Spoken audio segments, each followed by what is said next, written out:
detective was looking for you on the breakfast shift. For me?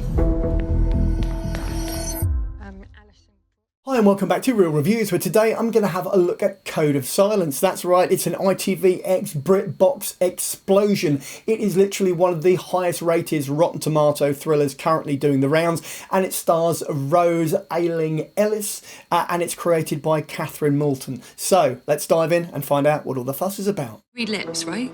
Yeah. So as I said, Code of Silence is on ITVX, and it is one of the most highly rated Rotten Tomato crime thrillers currently doing the rounds.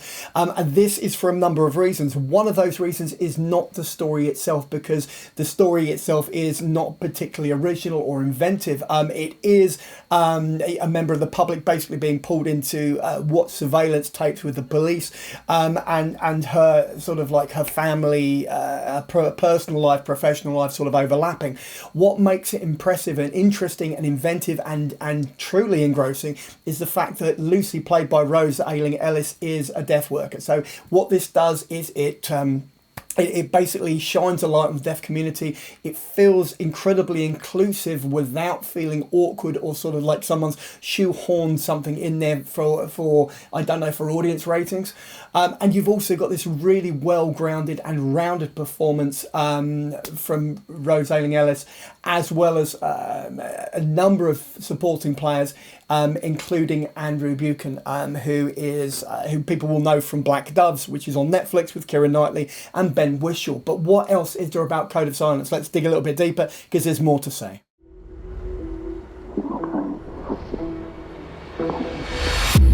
I can do it if you tell me where it is. So aside from the inclusivity and these well-rounded and grounded performances and this expansive ensemble cast, the thing that raises Code of Silence above the rest by a considerable margin is some of the most impressive sound design I've seen in a television show for probably a long time. And what it does essentially is it completely immerses the audiences in Lucy's point of view. So you've got really clever stuff that happens in camera, sound stuff that makes the audience have to work for the clues and really puts you in the driving seat of this character from completely from her point of view, and it really is quite impressive in terms of like emotional, in terms of the emotional resonance that gave me, or how that affected me. There is a film that's written and directed by Sian Heder called Coda, which got some Oscars back in 2022, I think, and deals with the same sort of thing and has the same sort of immediacy and sort of relevance to the deaf community. So there is that it really, really is impressive.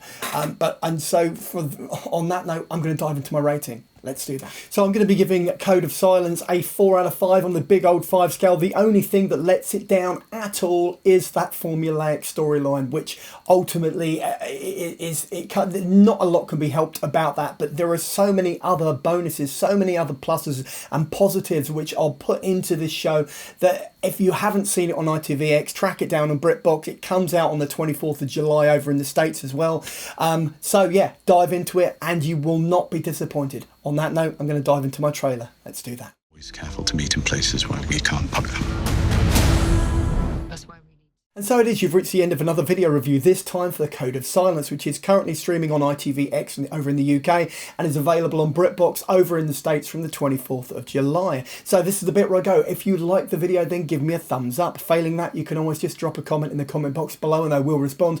And finally, just subscribe so that every Tuesday and every Saturday, when I drop another one of these videos literally into your lap, you'll get a little notification. You can pop in and watch or listen to as much or as little as you'd like, and then go about your day. In the meantime, check out the rest of the channel and maybe pop over to the Patreon page. Take care. Talk soon. Cheers. Bye.